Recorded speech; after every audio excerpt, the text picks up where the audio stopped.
a little bit here, and we'll see. Do we have Nate? Michelle didn't respond to our calling out her name. Is Nate here at all, or Justin's got the right idea? Turn the camera on so we can see you. These are. I'm here.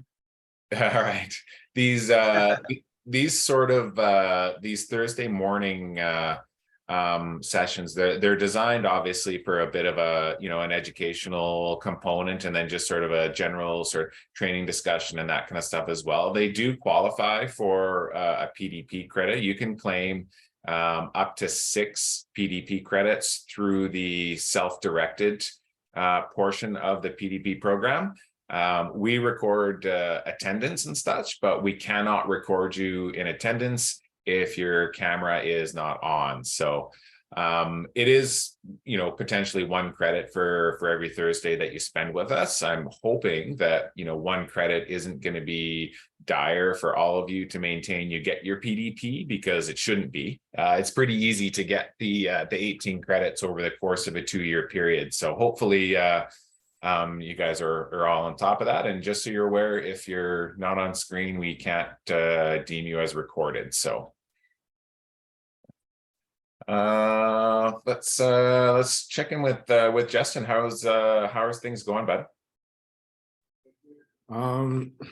Just, I guess the toughest thing right now is people want exactly the perfect, everything that they want, and it's not out there. So how to kind of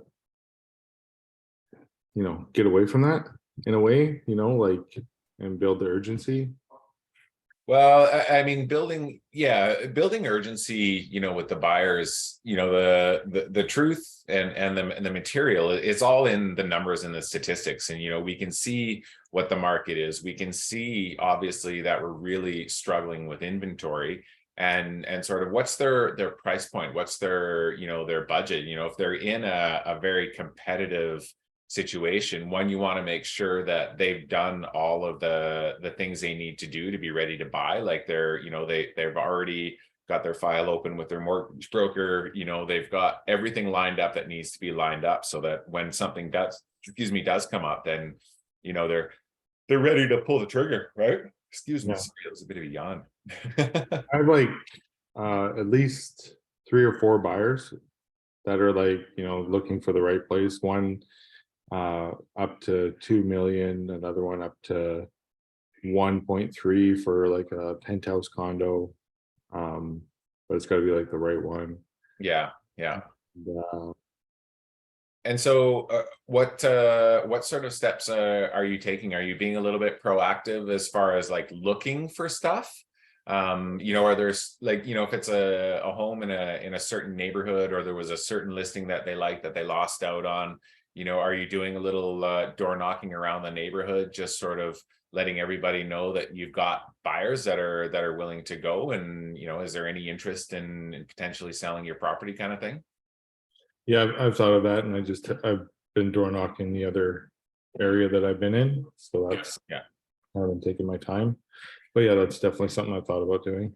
If you've got buyers that are willing and looking, focus your door knocking targets on stuff that is specific to their criteria too. Don't be afraid to, I know you've got a neighborhood in an area that you've been going through, but keep in mind when you're plotting your route or the neighborhood or direction you want to go, you've got buyers that are ready and willing to go if they find the right place. So that's something that you can use, obviously, to try and engage a conversation with some sellers or some people you meet on the street. Yeah. Thanks. How's Michelle doing?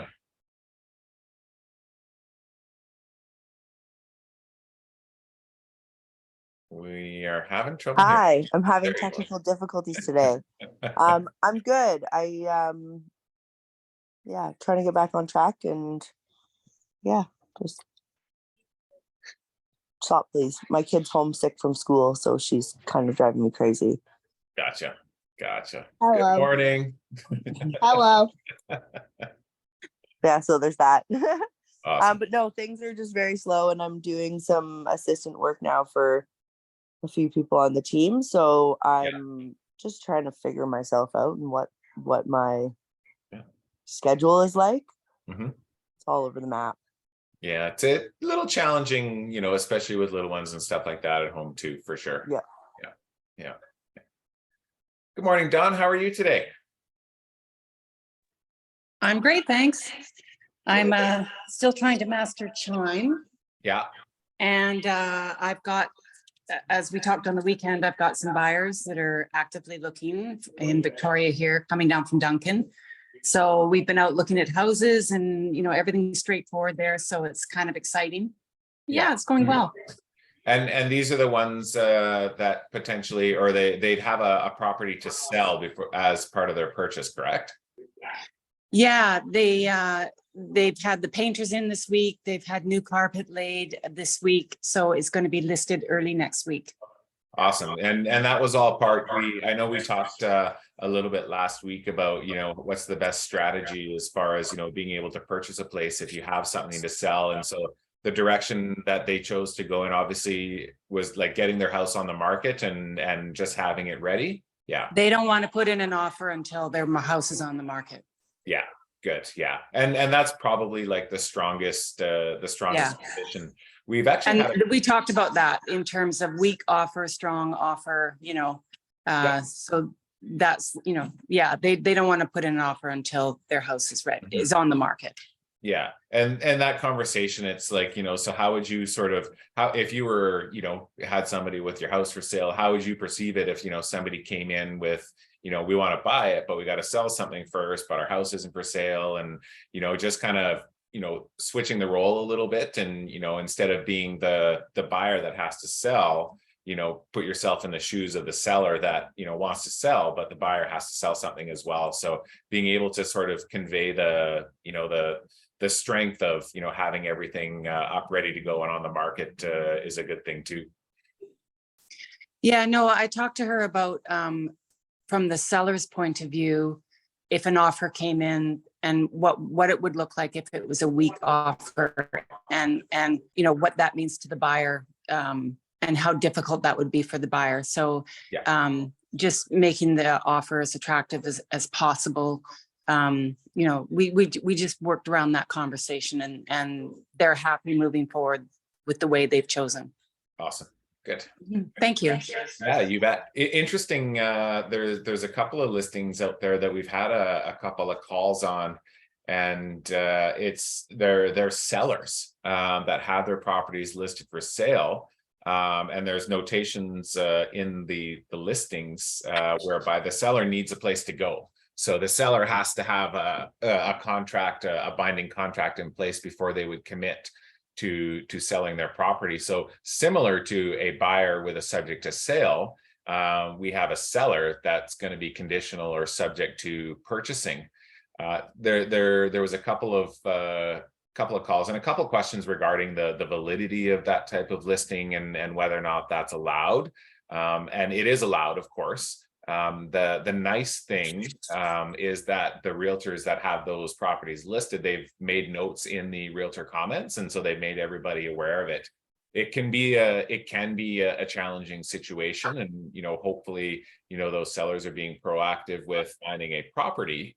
But as we all know, there's challenges with inventory and selection out there. So when you have a buyer that's interested in a property like that, really important to make them aware, if they really, really like the property, they're probably going to have to go in with a little bit of flexibility, and not necessarily any sort of assurance or guarantee that they're going to be able to purchase until the seller finds something. So as much as they may like it, as much as they may want it, they have to understand in those types of situations that they just may not get it.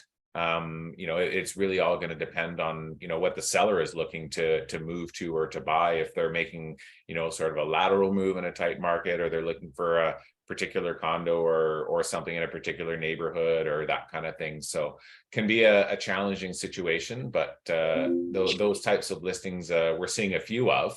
But to be clear, because I know there was some question around the legality and the validity of it, it's absolutely allowed. It's no different than buying, subject to selling, just opposite. But it can be a little bit more challenging, especially if you have to work through conditions and align yourself so that both transactions will essentially be unconditional at the same time. There's a bit of a risk component if the buyer wants to move forward and go through the costs of an inspection and that kind of stuff. And then the seller just says, sorry, we're going to collapse a deal. We don't have any place to go. We can't make this contract work. In those contracts, if you have a buyer in that situation, there is some terminology and such that you could put in there to help protect your buyer. For your buyer to be proactive is always a good thing. It provides incentive for the seller to move on, because obviously they want to, and they have to. But if your buyer is going to be conducting inspections and that kind of stuff and outlaying cash, make sure that, one, they're aware of it and the risk behind not having a firm commitment to purchase this place. But you could address that in the contract, whereby if the seller refuses or fails to waive their condition, there's a component that you could ask for the seller to reimburse the buyer for any costs outlaid. Whether or not they would accept that, we don't know, but you could always ask for it. And then, alternatively, you could make arrangements to have a condition following the seller's waiver of their purchase subject. So, anybody have any sort of situations or dealings with that recently? I know we deal with quite a few subject to sales, but what about subject to purchases?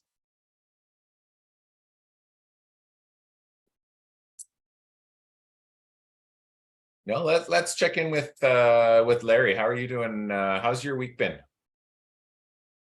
Actually, pretty good. I have an accepted offer on my Pioneer property, Fabulous. so that's nice to get off the plate. So Yeah. my first two listings I came to the group with, they're both sold. So I've Fabulous. done my part, my contributions to the cause. Congratulations. Yeah. I've got a buyer coming in from Lethbridge actually on Tuesday.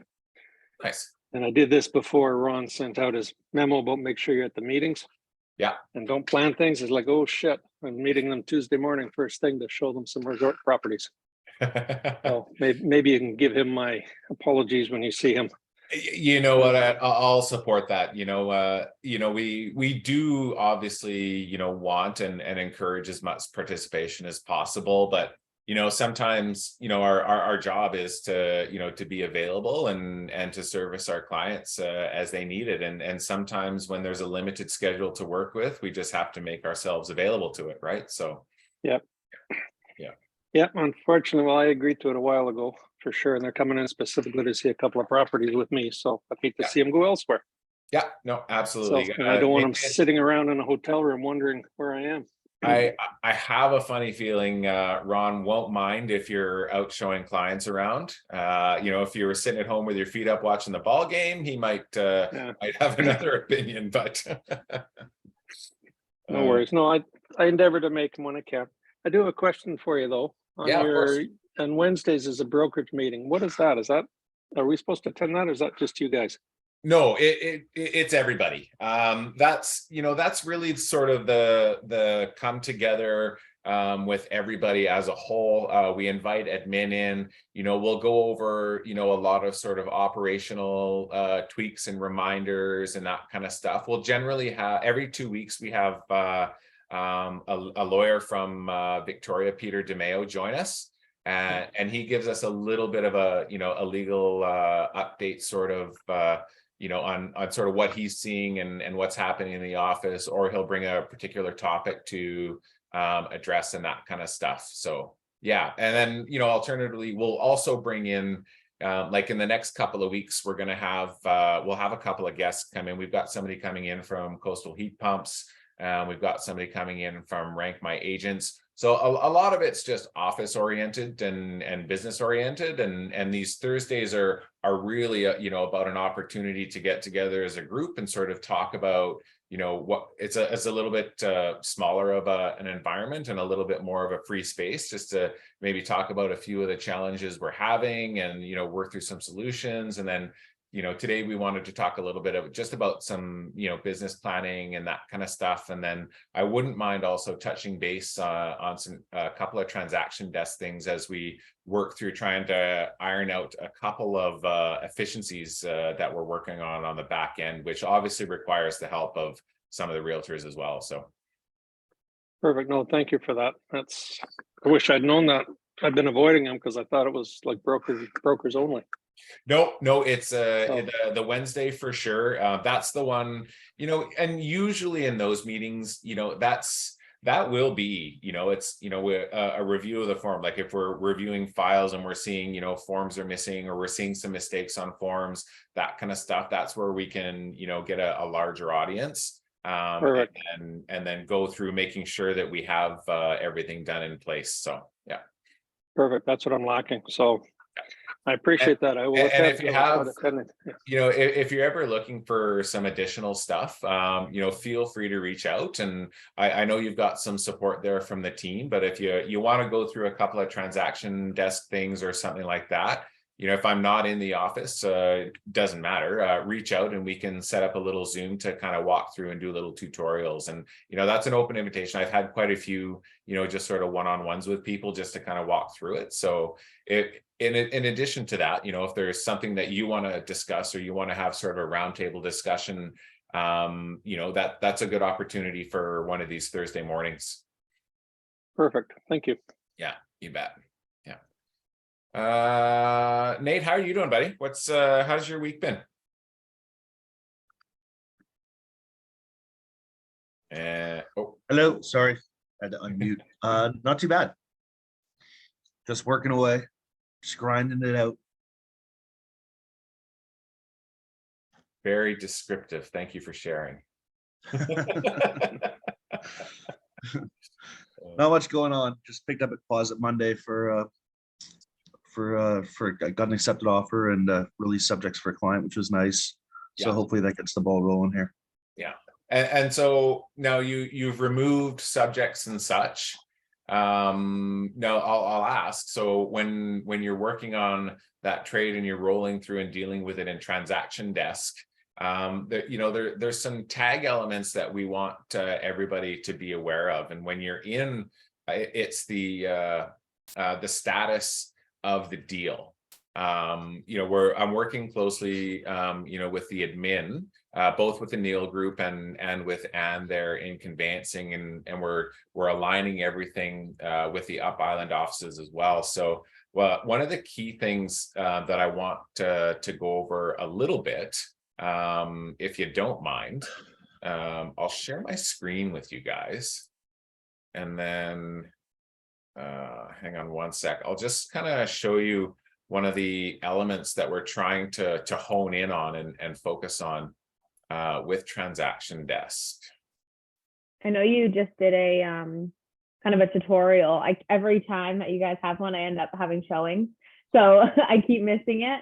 Okay. do you plan on doing like quite a few more of them? Just because I do want to. There's some things I want to iron out a little bit because it can be a little challenging. Because the last brokerage I was with, we didn't use it, so it's all new, I'm gonna try. I'm gonna actually send a note to everybody. I'm gonna try to do that again Monday morning.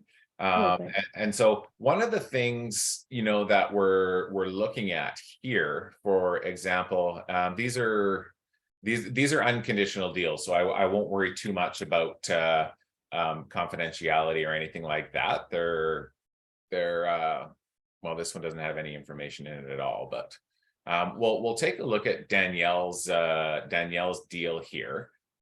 It's set to close on the 30th. When I'm reviewing and when I'm in transaction desk, I've got a couple of different filters that I use on a very regular basis. So the first one that I look is everything that has a closing date that is scheduled 2 weeks out. And so those will come up. And so this allows me to sort of see where we are in the process. And it allows me to see, so April, for example, has a deal closing in, 2 weeks with 1 document submitted. So we need to, obviously put a little pressure on April and do some more digging with the group to find out where the rest of that form is. One of the other things, the challenges are these labels.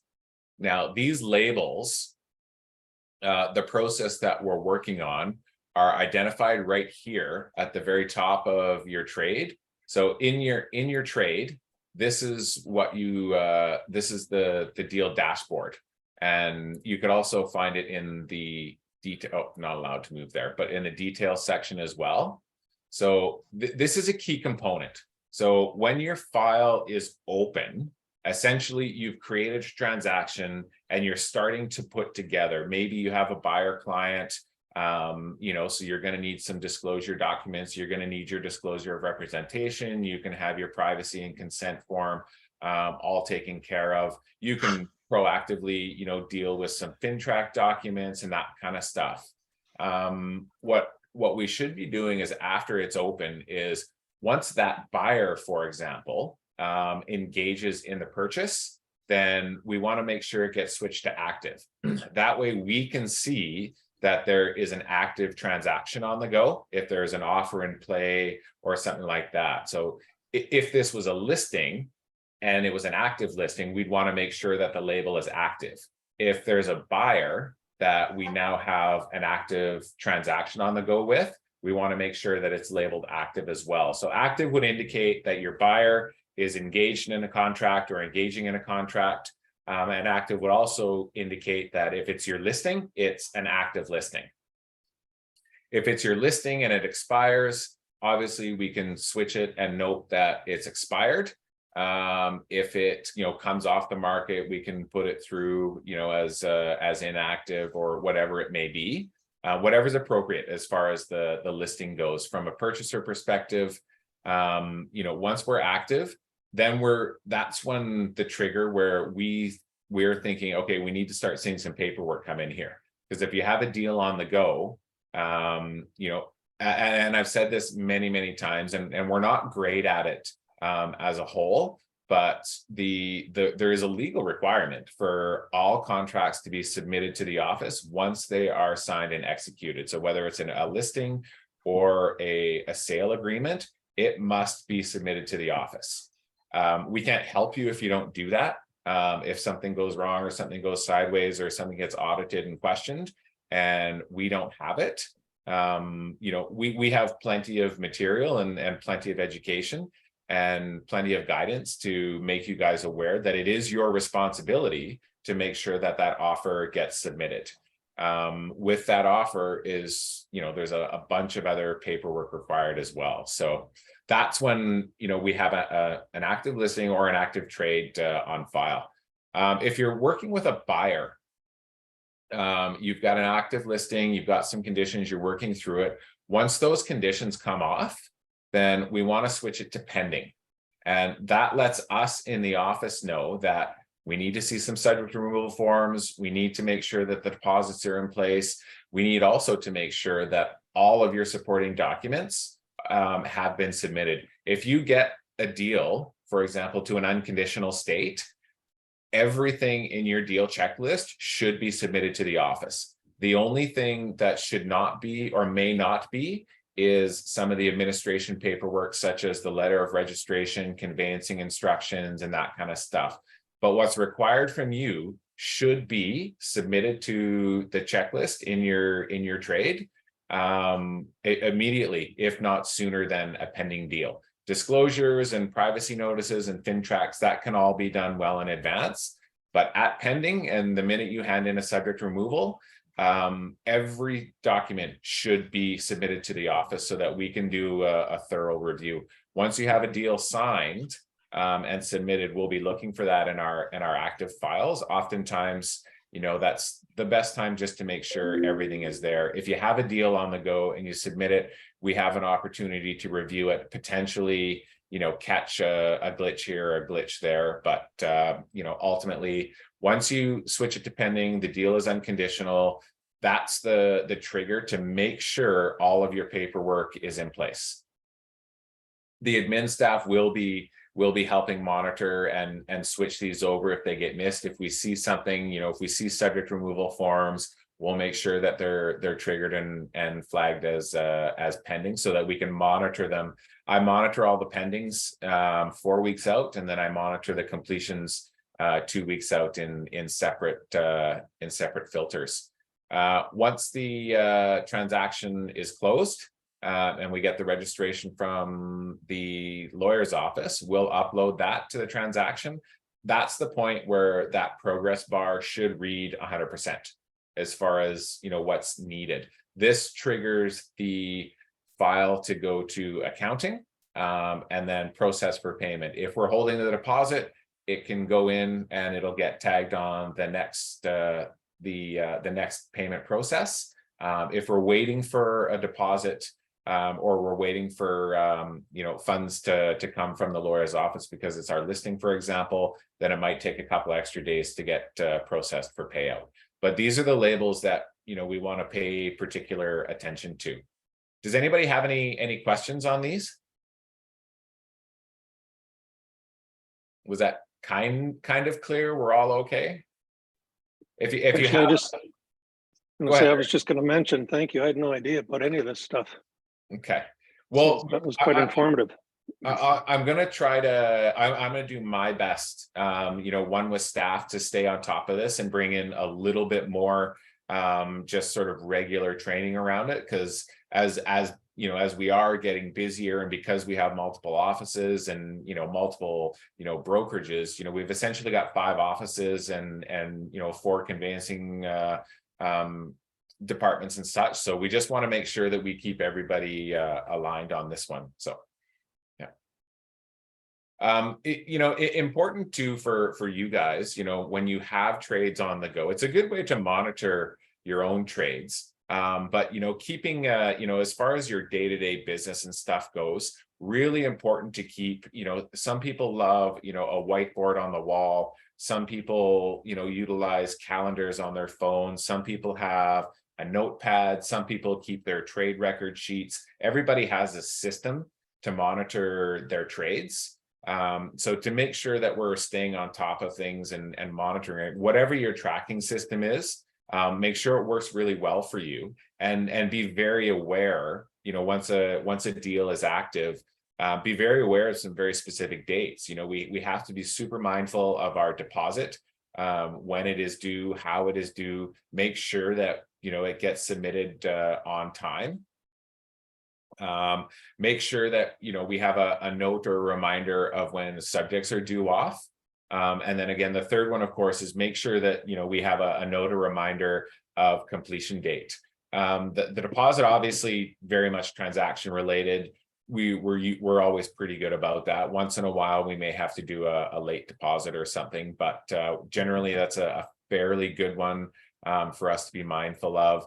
The subject removal date is really, really important. And, there's a couple of reasons, as far as just being able to manage, your day-to-day stuff and then not get caught scrambling. Because when we get caught scrambling, it actually, it creates a little bit of chaos because then we have to stop what we're doing and go back.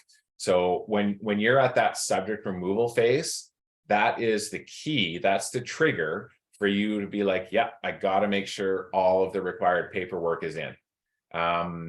Everything should be at that point. So moving forward, you should always make a mental note. Subject removal, the office needs everything. We have to make sure, one, it gives us enough time to process. Anne and I know Debbie and Maggie are really good, at reaching out and tracking down. But as I said, we're all, busier right now. And sometimes, if we send out an email, sometimes there's, 30 or 40 more that we have to send out before we get back to following up again on that one. So really important to keep an eye on it and really important to monitor, the status and where you are in your own trades. So in the end, it'll all help us become more efficient. It'll avoid any last minute scrambles. And we can get you guys paid, as efficiently as possible. Actually, on that, Darren, I've got a question for you. Yeah. When I get a listing through the Neil group, Yeah. Justin sends it to me, but it doesn't end up on my transaction desk. Mm. Is there a way around that? Are they supposed to put it in or something? Because I tried to do the offer. They should be, Should it- yeah. And I actually caught that. That's a very good point. I was looking at that, and for the Neil group hasn't been utilizing this. Pretty much every file in the Neil group is just listed as open, never really been touched. All of your pendings are listed as open. So there's the odd one that has been touched, but the categories haven't been. But if they have documents, they should be uploading them to Transaction Desk so that we can monitor and watch the file. I have a meeting with Justin and Nathan specifically to go over it, just to kind of help, you know, align with the practices in the other groups and the other teams, and, you know, with all the other independents. Yeah. Perfect. Thank you. Yeah, you bet. Where was I? Any other questions on this? Nice and easy. The key thing, and since we're here, you know, we talked about it a little bit on Monday, you know, when you're going through in order for a transaction, so there's two systems to our administration level. So there's Transaction Desk, which is the interactive portion that we have directly with you guys. And then when a deal happens, there's a back office system, which is actually called back office, but there's a back end system that allows the administration to help track and monitor. And then that's what we use to forward everything sort of off to accounting. The key to link those two is there's 5 areas in your details section here on your trade. There's the property type, and you'll note that it's highlighted blue. There's the property type.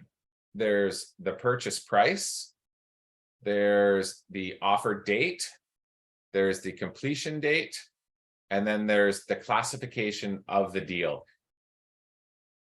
Once these are all submitted, and these are all basically contract information, right? So we know it's a residential property, we're writing it, we know what the purchase price is, we know when the offer date is, because it's the date we wrote the contract, and we know what the scheduled completion date is.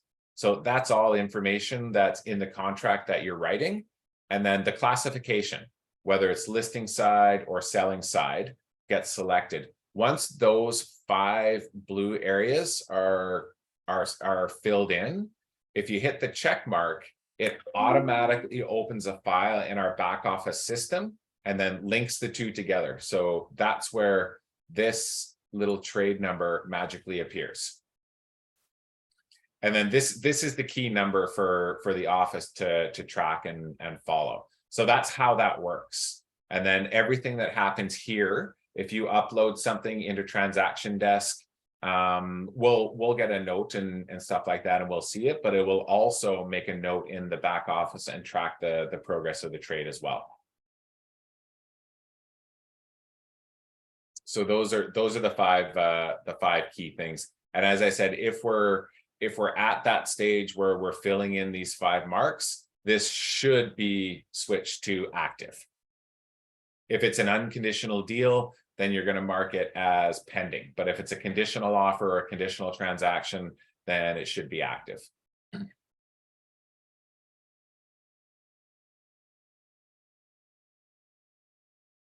Okay.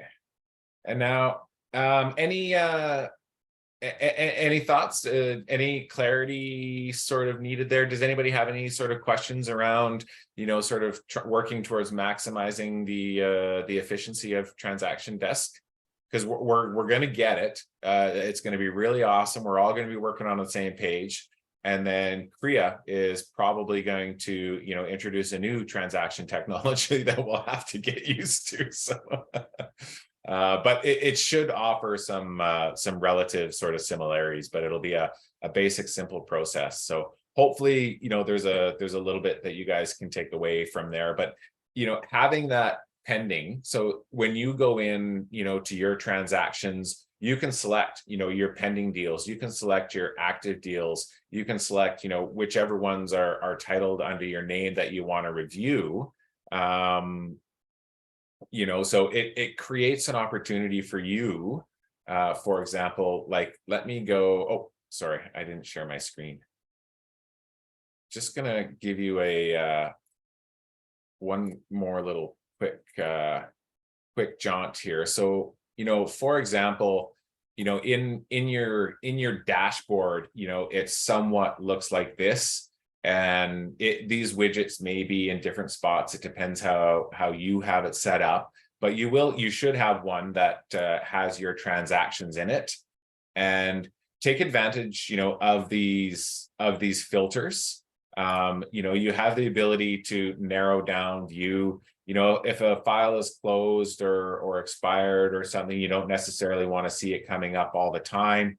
But if you've got something that's open or active and you want to monitor them on a regular basis, if you click these two and you're tagging or categorizing them as the process goes along, it's a really efficient way to look and see. And then, of course, whatever you do, you can create a filter based on whatever these settings are. And then, as I said, you can save those filters. They show up here.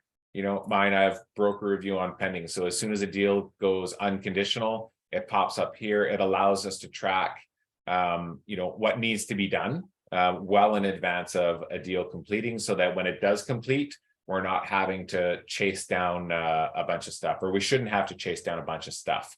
But as mentioned, once it's pending, everything that's required of you should be submitted. There should be, there's, depending which checklist you have,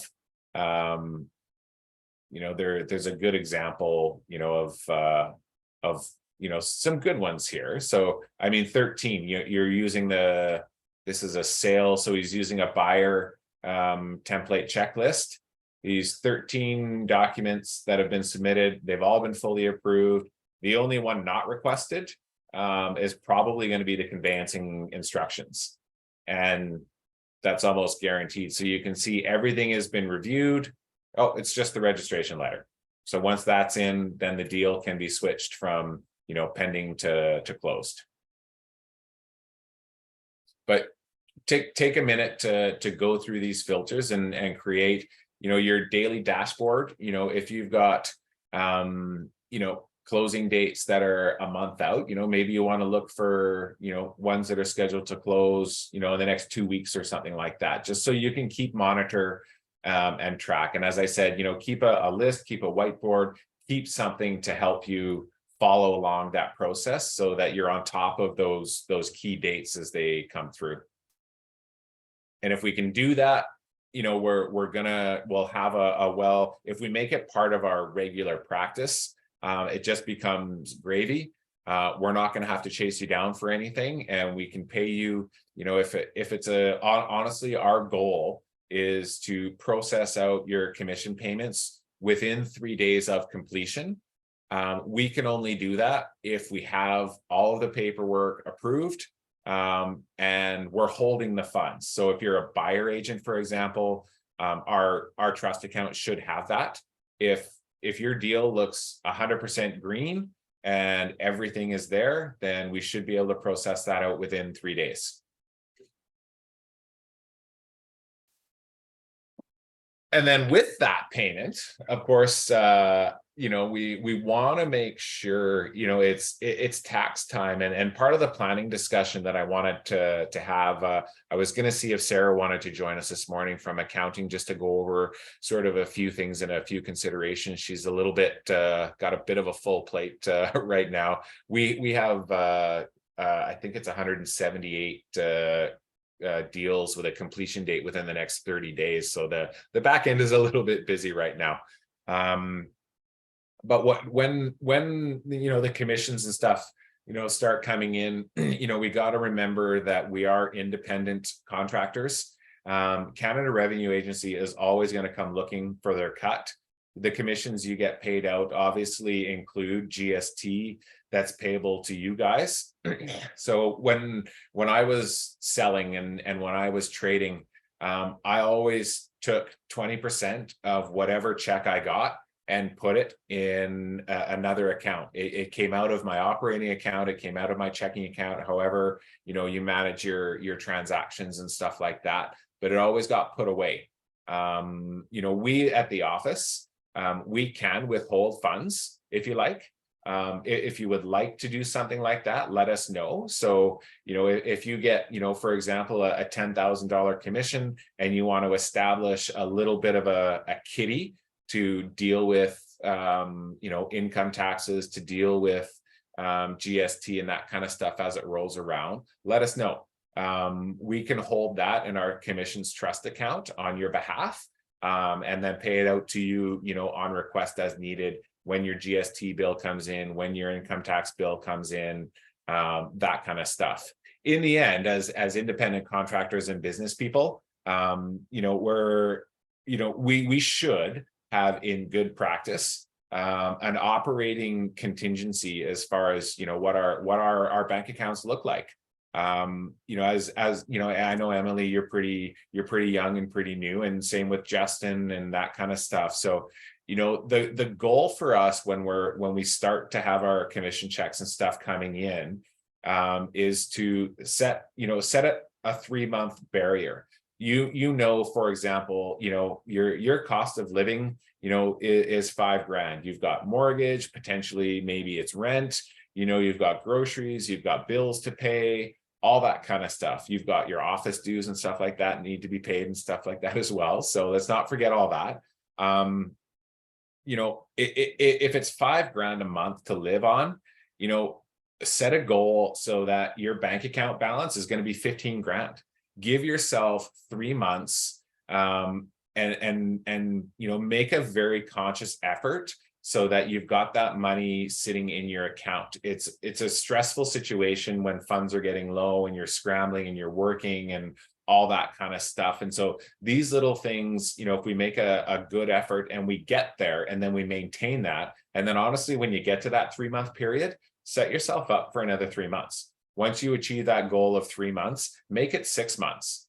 And having that little cushion in there, and say for example, it's 6 months, it's $5,000 a month to live off of, that's $30,000. If you got $30,000 in your bank account, the stress in your life is going to be a lot less if you're not worried about having to get groceries for the kids, or putting gas in the car, or paying the rent, or paying the mortgage, or paying property taxes, or that kind of stuff.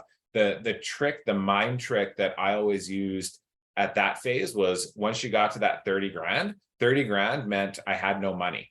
And so if I wanted more money, before I started, spending any more money, I would have to make sure that money was coming in. So, if you got another $10,000, all of a sudden you got $40,000. My mindset was that I had $10,000 in the bank, and that was it.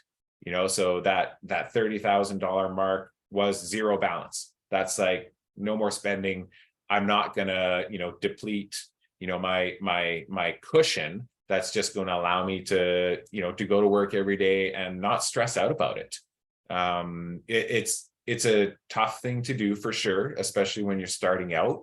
But set those goals and set those standards. Make sure obviously what you have.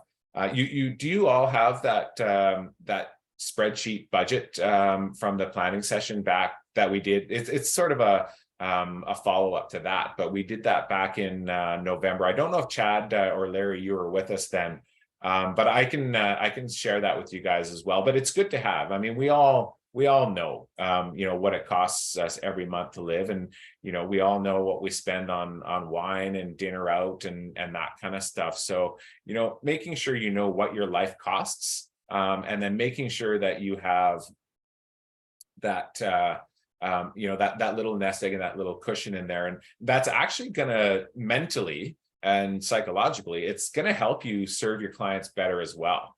I know sometimes, when it is challenging and, we're a little bit tight, we get involved in a deal, and sometimes, it'd be really nice to get this deal done kind of thing. But if the challenge there, one is, sometimes we run the risk of wandering into gray territory as to, what's best for our clients kind of thing. So I really encourage you to set a goal or have a system or something like that in place. If you want, and you need some sort of help getting started, like I said, we at the office would be happy to do, a little bit of withholding and hold it in the trust account on your behalf. But would encourage, obviously, if this is not part of your practice, to establish this as part of your business practice. And, you know, when you're 5 years in, 10 years in, 15 years in, 20 years in, it's, you know, it's amazing just to have that sense of comfort, knowing that, you know, you're not going to be, you know, scrambling to pay the mortgage or the rent next month. So anybody have any thoughts, questions, any ideas pop up, any? No, those are good tips for sure. Yeah, I think as more money starts coming in, it could be a lot to, you know, think, okay, where do I put this? How much do I save here? So that's a really good tip. Yeah. Yeah. You know, and I promise, you know, the business, you know, the business of being a realtor, you know, you can earn a lot of money. And, you know, if you're not careful with it, Canada Revenue Agency will come calling. I've seen a lot of realtors, you know, lose their license and go, you know, end up, you know, working another job somewhere because they got a bill and Canada Revenue Agency is on them. Canada Revenue Agency, if you fall behind on your taxes, or you get in a position where you've been delinquent, they will send us a letter, and they will force us. We will have no option. If we get a letter from Revenue Canada that says whatever Emily gets, you pay us instead of her, we have to send it to her. We don't have a choice. So, you know, those are extreme cases. It has happened, you know, in the past. It doesn't happen very often, but, you know, as you can imagine, it's not a place anybody wants to be in. So making sure, you know, we have a system in place that's helping us walk through our trades and walk through our transactions and manage our clients. Let's make sure we take that same practice and apply it to ourselves and our daily lives, so that, you know, we live in a happy place.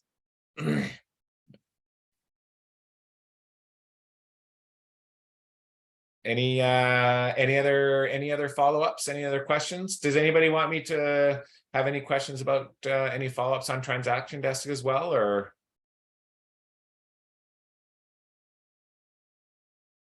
Okay, so all of our TD trades are going to be perfect from 1, 2, 3, 4, 5, 6 of you moving forward. That's perfect.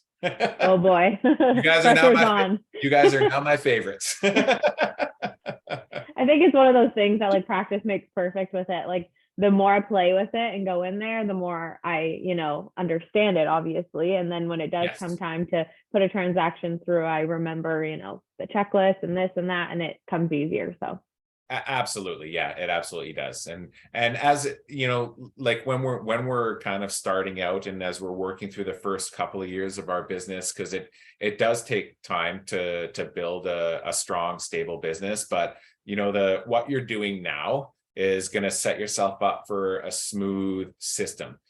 We have a few realtors in the office that operate in utter chaos when it comes to their paperwork and their transactions, and I have no idea, you know, how they manage. It would drive me absolutely nuts. I'm a bit of a stickler for having things, you know, in my life and in my world, very systematic and organized in a very specific way that is familiar and very consistent. You know, like, you know, it's easy for me to log on to web forums and, you know, click, you know, what's closing in the next 2 weeks. You know, and that's part of my morning routine, and that sort of helps, you know, fill up a lot of the day as far as, you know, some calls or emails to make, or, you know, maybe there's an opportunity to have a little one-on-one session because we're not quite getting how to complete this one form properly, or that kind of thing. So yeah, good systems and good procedures, you know, will go a long way, and it'll also help protect you in the end. You know, if you have a consistent procedure and a consistent system that everybody knows you do, you know, in a, you know, in the unlikely event, you know, that you're called in, you know, example, you know, in a dispute or a lawsuit or something like that. If you can say, this is how I do it, this is how I've always done it, and show it, that goes a long way. barring, any sort of meticulous notes or any other type of evidence, your systems and your practices that you establish, the being consistent and maintaining them will help you. It'll help your credibility. It'll help your professionalism, and it will benefit you down the road on every single level,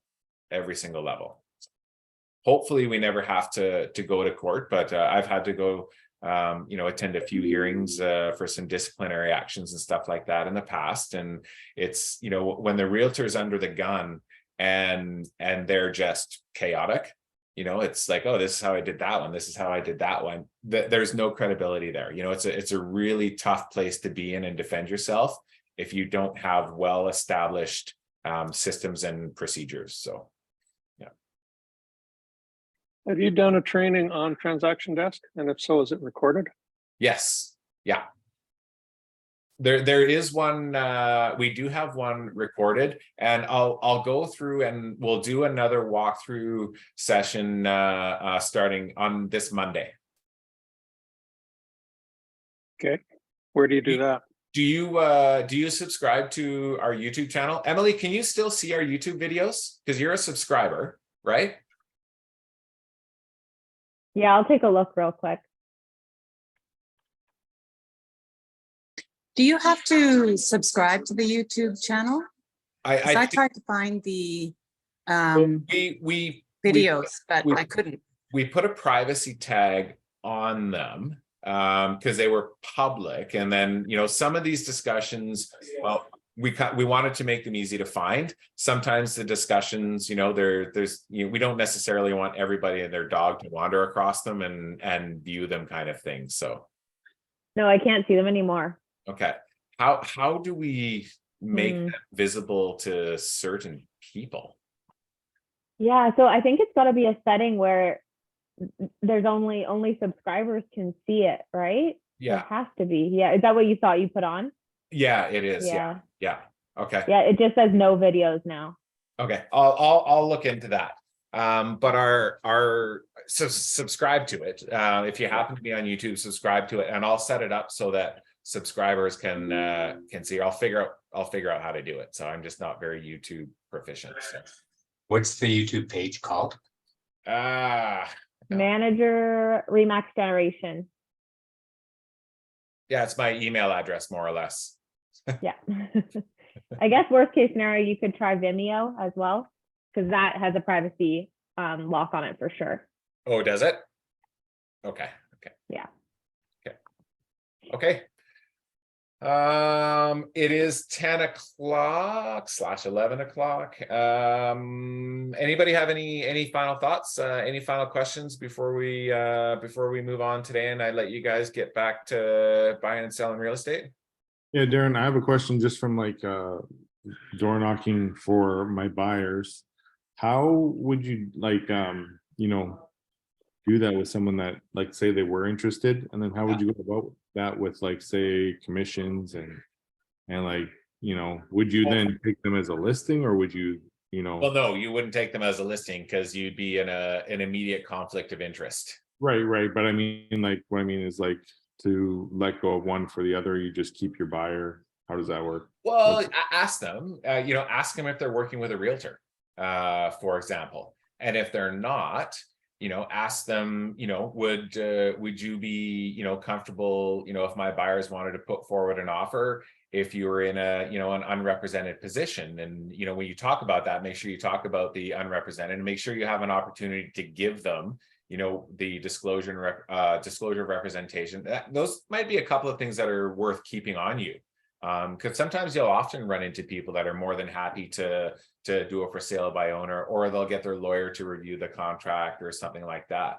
But if you have a DORT and a disclosure of risks to unrepresented parties, that helps facilitate that transaction. If they don't have a realtor, that's a perfect opportunity for you to refer them to somebody in our office to help facilitate that transaction for them. But be clear and be upfront and honest. Like, look, I'm knocking doors looking for a house for my buyers, and I know lots of realtors that have had success with that. And your buyers will love you. They would be like, oh my God, I can't believe you're actually doing this for me. Because I can almost guarantee you with almost 100% certainty that 95% of the buyer agents out there put them in the database and wait for something to come up on MLS. They're not proactive about it at all. They're just waiting for something to come up. So yeah, that's how one of those sort of ways of setting yourself above and beyond as far as representing your buyer. Mhm. The other thing is, like, say they wanted to do it by themselves, like how would you like how would, and I didn't have like a exclusive buyer's contract, how would I go about that? Well, you should have a contract with your buyer. However, at the very least, you should have the buyer agency acknowledgement form. Doesn't have to be the contract, but at the very least, you should have the acknowledgement. Yeah. In the end, it's simple. We as realtors get paid through the course of the transaction. The buyer puts a whole bunch of money on the table.